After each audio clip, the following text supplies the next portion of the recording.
ദൈവനാമം മഹത്വപ്പെടുമാറാകട്ടെ. ക്രിസ്തുവിൽ ഒരിക്കൽ കൂടെ ഏവർക്കും സ്നേഹ വന്ദനം. 2 കൊരിന്ത്യർ ലേഖനം 1-ാം അധ്യായത്തിന്റെ 4, 5, 6 വാക്യങ്ങളിൽ പൗലോസ് പ്രകാരമാണ് പറയുന്നത്: ദൈവം ഞങ്ങളെ ആശ്വസിപ്പിക്കുന്ന ആശ്വാസം കൊണ്ട് ഞങ്ങൾ യാതൊരു കഷ്ടത്തിലുമുള്ളവരെ ആശ്വസിപ്പിപ്പാൻ ശക്തരാകേണ്ടതിന് ഞങ്ങൾക്കുള്ള കഷ്ടത്തിലൊക്കെയും അവൻ ഞങ്ങളെ ആശ്വസിപ്പിക്കുന്നു. ക്രിസ്തുവിന്റെ കഷ്ടങ്ങൾ ഞങ്ങളിൽ പെരുകുന്നത് പോലെ തന്നെ ക്രിസ്തുവിനാൽ ഞങ്ങളുടെ ആശ്വാസവും പെരുകുന്നു.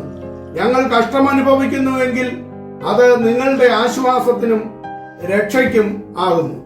ഈ ലേഖനത്തില് പൗലോസ് കർത്താവിന് വേണ്ടി അനുഭവിച്ച കഷ്ടങ്ങളെ കുറിച്ചാണ് തനിക്ക് ഒന്നാമതായിട്ട് പറയുവാനായിട്ട് ഉള്ളത്.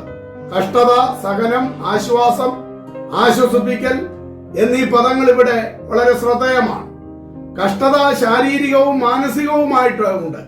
കഷ്ടത്തിലുള്ളവരെ ആശ്വസിപ്പിക്കുവാൻ ഞങ്ങൾക്കുള്ള കഷ്ടത്തിൽ കർത്താവ് ഞങ്ങളെ ആശ്വസിപ്പിച്ചു എന്നാണ് അദ്ദേഹം അവിടെ ഓർമ്മപ്പെടുത്തുന്നത്.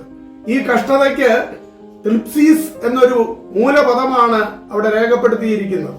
അത് ഇംഗ്ലണ്ടിലെ പൗരാണിക നിയമം അനുസരിച്ച് കോടതിയില് വ്യവഹാരത്തിന് മനഃപൂർവ്വം ഒരുവൻ സമാധാനം ബോധിപ്പിക്കാതെ ഇരുന്നാൽ ആ കാലത്ത് ചെയ്തിരുന്നത് അവന്റെ നെഞ്ചിൽ ഒരു വലിയ ഭാരമുള്ള കല്ലെടുത്ത് വെച്ച് അവനെ കൊല്ലുന്ന ഒരു രീതി ഉണ്ടായിരുന്നു.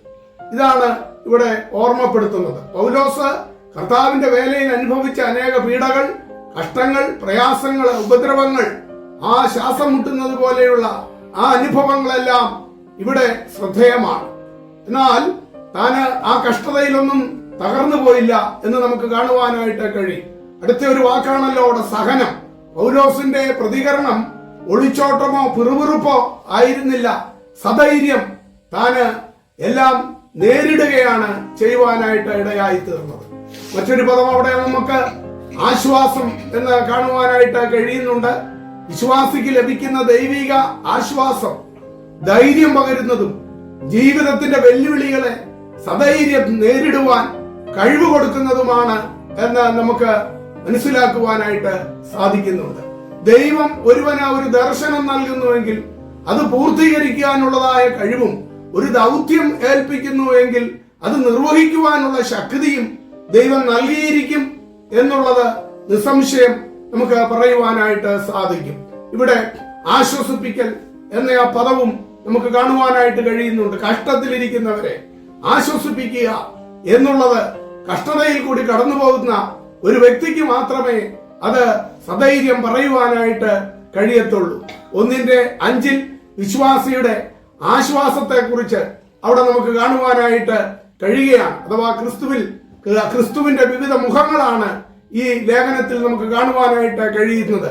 2:14 വിജയദാതാവിനെ കുറിച്ചും 4:5 കർത്താവിനെ കുറിച്ചും 4:6 വെളിച്ചമായ ക്രിസ്തുവിനെ കുറിച്ചും 5:10 ന്യായാധിപനെ കുറിച്ചും അതേപോലെ 5:19 അനുരക്ഷകൻ, അതേപോലെ 5:21 പ്രതിശാന്തി, 9:15 ദാനം, 10:7 ഉടമസ്ഥൻ, അതേപോലെ 12:9 ശക്തീകരിക്കുന്ന ക്രിസ്തുവിനെ, അങ്ങനെ വിവിധ നിലകളിൽ നമ്മോട് ഇടപെടുന്ന കർത്താവിനെയാണ് നമുക്കിവിടെ മനസ്സിലാക്കുവാനായിട്ട് കഴിയുന്നത്.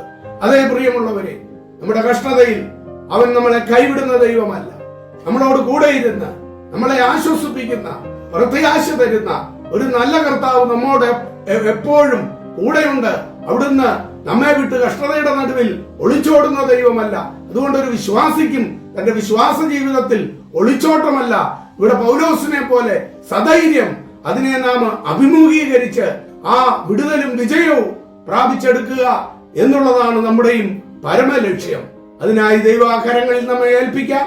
അവിടുന്ന് നമ്മെ അനുഗ്രഹിക്കുമാറാകട്ടെ. ആശ്വാസത്തിൻ ഉറവിടമാം ക്രിസ്തു നിന്നെ വിളിച്ചിടുന്നു, നിന്നെ വിളിച്ചിടുന്നു. ആശ്വാസത്തിൻ ഉറവിടമാം ക്രിസ്തു നിന്നെ വിളിച്ചിടുന്നു.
ആശ്വാസത്തിൻ ഉറവിടമാം ക്രിസ്തു നിന്നെ വിളിച്ചിടുന്നു, നിന്നെ വിളിച്ചിടുന്നു.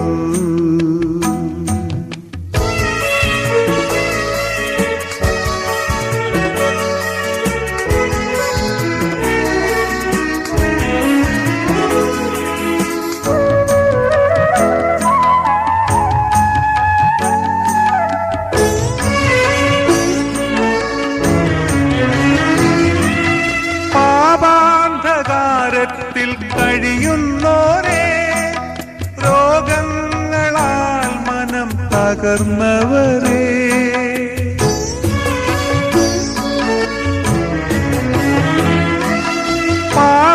പാപാന്ധകാരത്തിൽ കഴിയുന്നോരേ, രോഗങ്ങളാൽ മനം തകർന്നവരേ, നിന്നെ രക്ഷിപ്പാനവൻ കരങ്ങൾ എന്നെന്നും മതിയായവർ,